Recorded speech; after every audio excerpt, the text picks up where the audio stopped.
E aí, galera do canal, tudo bem com vocês? Pessoal, vou comprar aqui a moeda Drift, tá? É uma moeda aí que eu ando estudando ela, bem quente mesmo, potencial aí enorme da rede Solana, tá, pessoal? E você que tá atrás de comprar a Drift e não sabe onde, hoje eu vou te ensinar como comprar ela pelo celular. Pessoal, primeiro de tudo, você vai ter que ter cadastro na Gate.io, porque é a corretora que tem Drift nesse momento do vídeo.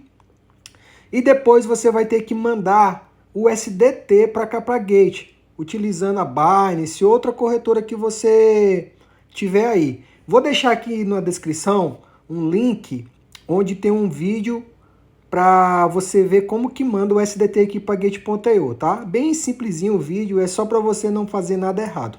E também tem um link para você se cadastrar na Gate.io. Faça teu cadastro e vamos lá. Pessoal, eu vou entrar aqui na Gate.io, fazer meu log aqui, já entrei. Vou aqui no menu carteira aqui embaixo, pessoal, que fica aqui, ó, ativos. E vocês vão ver aqui, ó, que eu tenho 953 reais, que dá 168 USDT. Eu mandei lá da Binance para cá.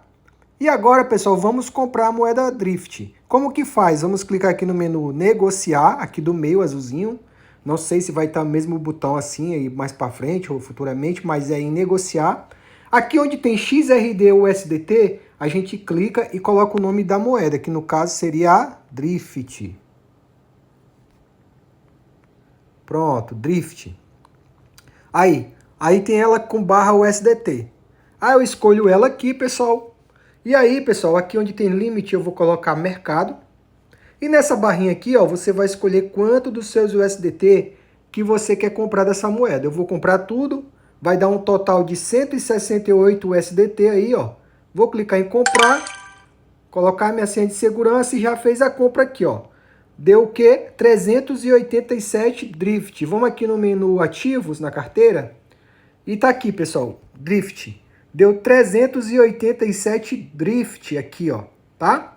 Então é assim que você vai comprar Drift aqui na Gate.io. Qualquer dúvida, deixa uma mensagem aqui, fala comigo. E tamo junto e tchau, tchau. Fui!